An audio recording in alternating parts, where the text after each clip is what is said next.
Pernahkah kamu membayangkan bahwa tempat yang kamu datangi untuk berdoa justru menjadi tempat pertama di mana sesuatu mulai mengikat hidupmu tanpa kamu sadari? Dan bagaimana jika makhluk itu tidak datang dengan kebencian, tidak pula dengan niat mencelakai, melainkan dengan perasaan yang seharusnya tidak pernah ada? Assalamualaikum warahmatullahi wabarakatuh. Semoga kalian semua selalu berada dalam lindungannya, dimanapun kalian berada. Selamat datang di Jejak Leluhur, sebuah channel yang membahas kisah-kisah horor, pengalaman mistis, dan jejak masa lalu yang masih tertinggal di kehidupan manusia hari ini. Bukan sekadar untuk menakut-nakuti, namun sebagai pengingat bahwa tidak semua yang tak terlihat benar-benar pergi. Kisah ini datang dari Jakarta dan terjadi pada tahun 2003. Tokohnya seorang perempuan bernama Lisa. Di masa itu, hidup Lisa sedang berada di fase terbaiknya. Pekerjaannya lancar, karirnya menanjak, keluarganya rukun. Dari luar, hidupnya terlihat nyaris sempurna. Lisa bekerja sebagai SPG di sebuah toko elektronik. Ia dikenal rajin, berprestasi, dan hampir selalu mencapai target penjualan. Karena itulah, atasannya mempercayakan satu tanggung jawab besar kepadanya. Lisa dipindahkan ke Bandung, bukan sebagai hukuman, melainkan sebagai kepercayaan. Ia diminta membantu mengelola cabang baru yang sedang kesulitan mencapai target. Lisa menerima tawaran itu. Ia tahu, kesempatan seperti ini bisa menjadi batu loncatan besar dalam karirnya. Namun sejak pindah ke Bandung, ritme hidup Lisa berubah. Beban kerja bertambah. Target makin tinggi. Jam istirahat terasa semakin sempit. Di tengah kepadatan itu, Lisa hanya punya satu kebutuhan sederhana. Tempat tenang untuk beribadah dan menenangkan pikirannya. Awalnya, Lisa salat di musala utama mall. Namun karena selalu penuh, ia sering kehabisan waktu hanya untuk antre. Sampai suatu hari, ia diberitahu tentang satu musala lain. Musala itu berada di basement. Jarang dipakai, sepi, dan hampir tak pernah didatangi orang. Lisa mencobanya sekali, lalu 2 kali, dan entah kenapa, ia selalu kembali ke sana. Basement itu sunyi, dindingnya masih semen, penerangannya redup. Tak jauh dari musala, ada satu ruangan kosong yang terlihat terbengkalai. Tempat itu sebenarnya terasa tidak nyaman. Namun anehnya, justru di sanalah Lisa merasa paling tenang. Hari demi hari, kebiasaan itu berlanjut. Tanpa Lisa sadari, keputusan kecil itu perlahan membuka satu pintu yang seharusnya tetap tertutup. Dan sejak saat itu, sesuatu mulai memperhatikan Lisa. Bukan dari kejauhan, bukan pula secara kebetulan, melainkan sejak pertama kali Lisa menundukkan kepala di tempat itu. Pada awalnya, tak ada yang terasa janggal. Lisa tetap bekerja seperti biasa. Datang pagi, pulang malam. Target penjualan justru semakin sering tercapai. Atasannya puas. Rekan kerjanya kagum.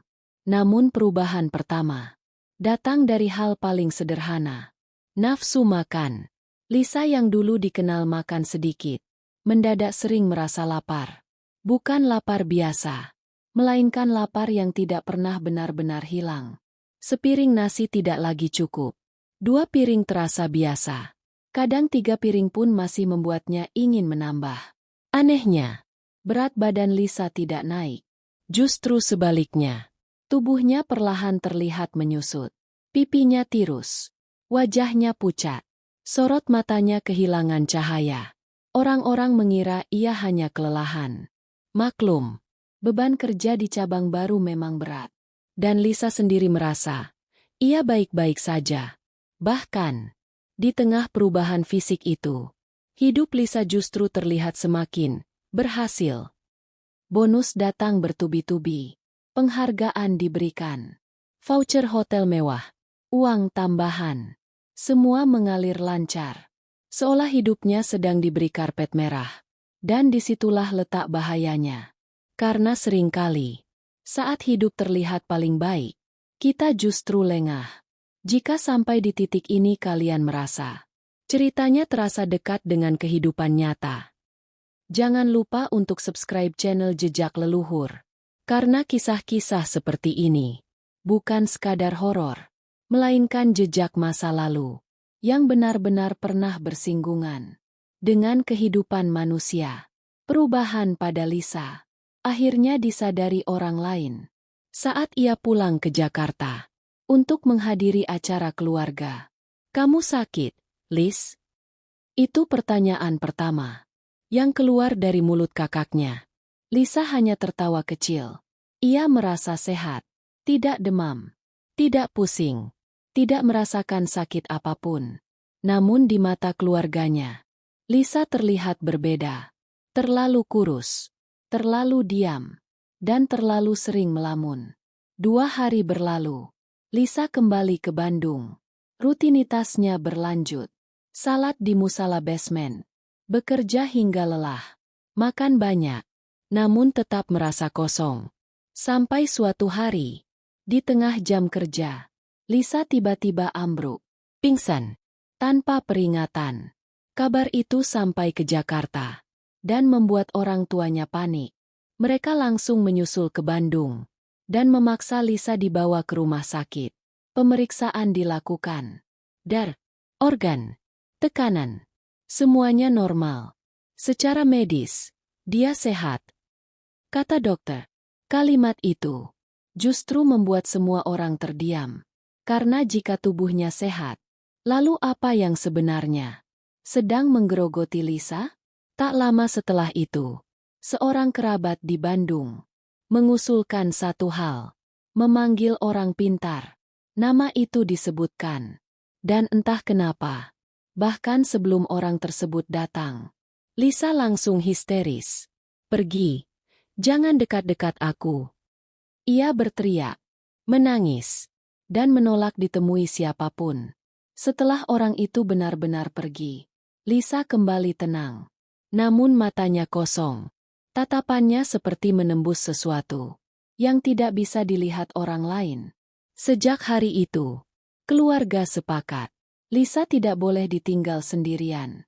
Dan tanpa mereka sadari, itu adalah keputusan yang tepat. Karena apa yang akan terjadi selanjutnya jauh lebih mengerikan dibanding semua tanda sebelumnya. Beberapa hari setelah kejadian pingsan itu, keluarga memutuskan Lisa tinggal sementara di rumah pamannya di Bandung. Rumah itu lebih ramai, lebih banyak orang, dan yang terpenting, tidak jauh dari sana tinggal seorang yang dikenal, mengerti hal-hal di luar nalar.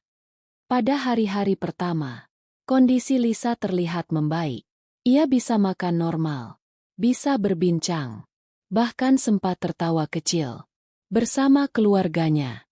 Semua mulai berharap bahwa ini hanya kelelahan biasa. Sampai sore itu tiba. Lisa bersiap melaksanakan salat asar. Ia berdiri tenang, mengenakan mukena. Rakaat pertama berjalan normal. Gerakan dan bacaannya sempurna. Namun saat memasuki rakaat kedua, tubuh Lisa tiba-tiba menegang. Ia seperti hendak ruku, namun badannya kaku. Tak bisa turun. Tak bisa kembali berdiri. Dalam hitungan detik, tubuhnya jatuh ke lantai. Dalam posisi telentang. Dan dari posisi itu, sesuatu yang tak masuk akal terjadi. Punggung Lisa perlahan melengkung ke atas. Pelan. Semakin tinggi. Hingga tubuhnya membentuk lengkungan. Seperti orang sedang kayang. Wajahnya pucat.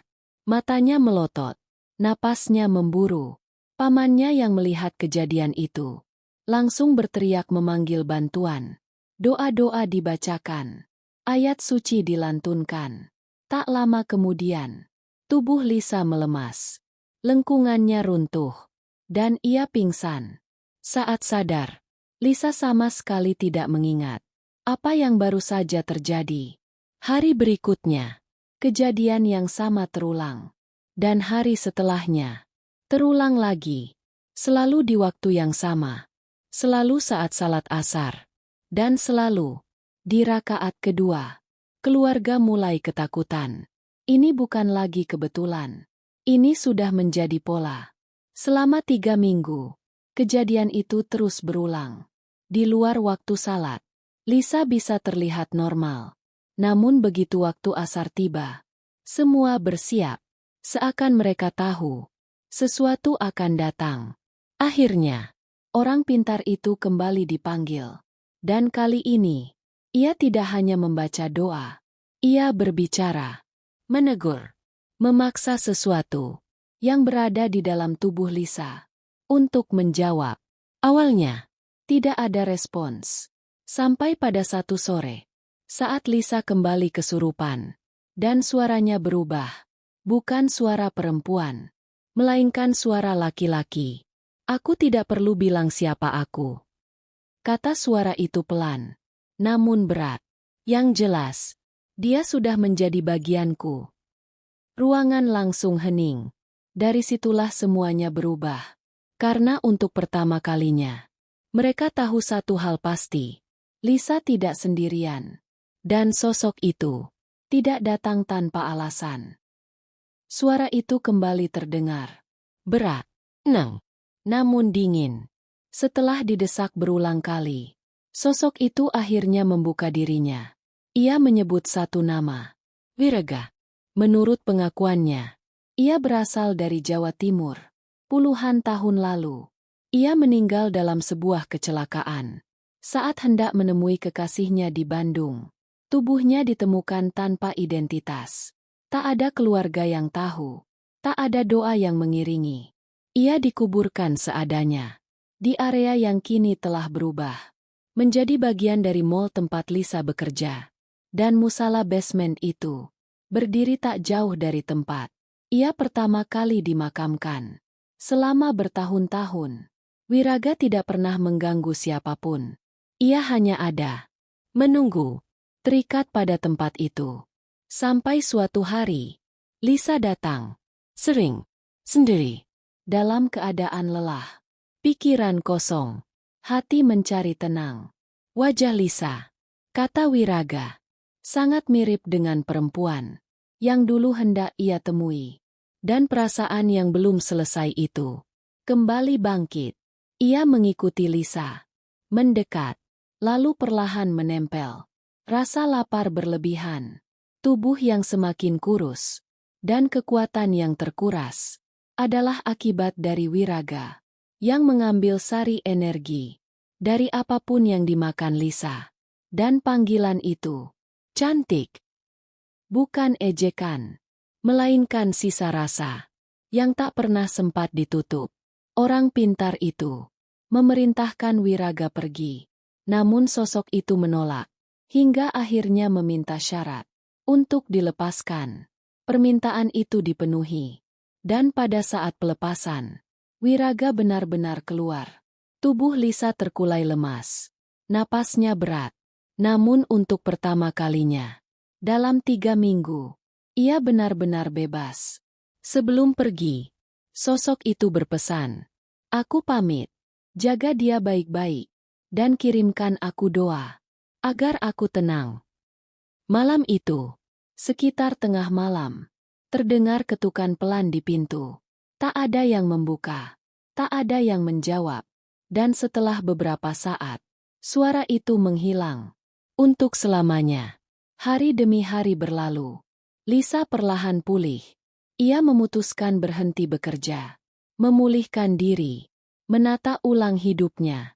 Beberapa tahun kemudian, Lisa menikah. Memiliki anak, dan hidupnya berjalan normal, tanpa gangguan. Namun bagi keluarganya, kisah itu akan selalu membekas, tentang bagaimana kelelahan, kesepian, dan hati yang kosong, bisa membuka celah, bagi sesuatu yang tak kasat mata. Semoga kisah ini menjadi pengingat, untuk menjaga diri, menjaga pikiran, dan tidak mengabaikan tanda-tanda kecil yang sering kita sebut sepele. Wassalamualaikum warahmatullahi wabarakatuh.